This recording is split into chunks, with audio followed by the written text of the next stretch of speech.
Okay, it's the 6th of February. It is 8:21 and 16 degrees outside. I'm in Lamont, Illinois, which is a southwest suburb area, I guess, of Chicago. It was really easy to get to. It wasn't like I had to deal with a lot of traffic, because I was still pretty far outside the city, I think, of Chicago. I have been through Chicago. Let's see. We've been here about an hour and waiting to unload. And I'll be curious to see what my next load is. It must be break time. Let me see if I can get a shot of this.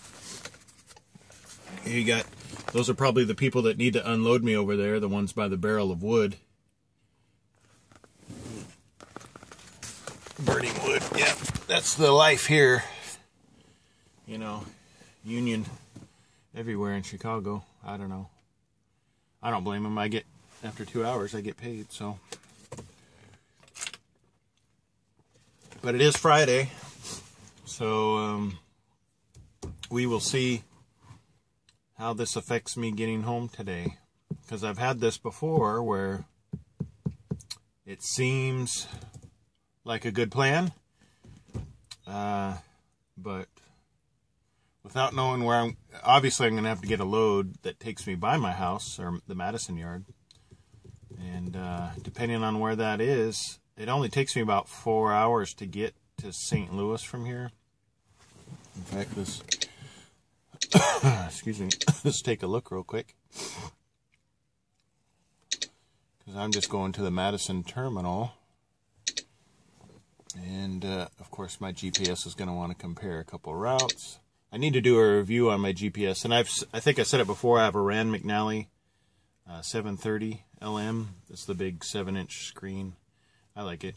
I think I figured out all its little idiosyncrasies. Yeah, so 4.5 hours to get to St. Louis, and I have basically 9 hours left on my driving clock. So, depending on how bad things get screwed up, well, not screwed up, but depending on how time goes, because if I don't get unloaded, like within a couple hours, and then loaded at my next place in a couple hours, it could really be pushing my clock just to be home on Friday. It's weird how just these couple of things can really affect where you make it. Because it's no fun driving and having to stop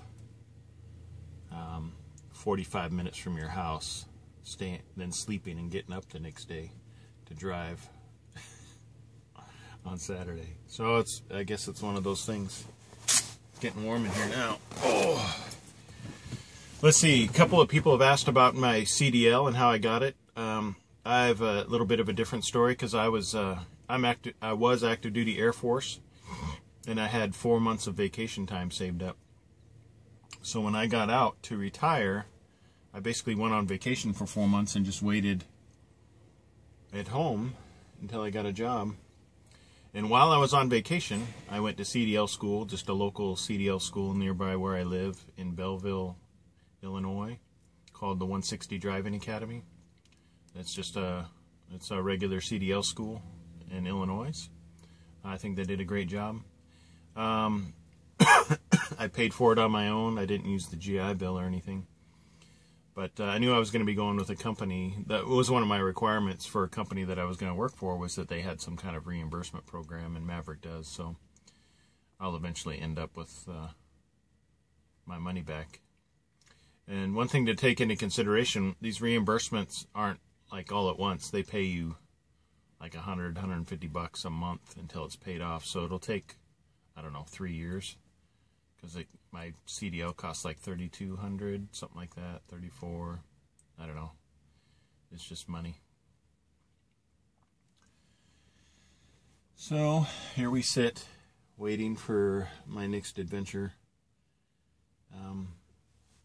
I have. Hey, oh, maybe I could show you. It is darker than crap inside this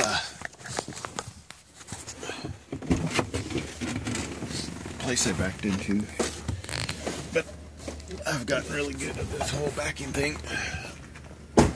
So here I backed into this, here, spin around. I backed through this door. Whoop. Now we got some light. And I backed actually into that second door, but it, there's overhead cranes here, and I'm assuming my steel is going over there somewhere. And here's what I hauled. Just a steel bar. When I picked this stuff up, it was outside in the rain, so I mean, this stuff isn't like special. But I was required to tarp it, and I'm assuming that's just to keep as much road salt off of it as possible. Because on my bills, it said that it was seasonal tarping, and until like March 31st, then it's no longer required to be tarped. Because I'm assuming by then they're not dumping salt on the road anymore. I got my truck washed yesterday, and got it nice and clean right before I started heading north, which was, I don't know if it was a optimum, but I haven't had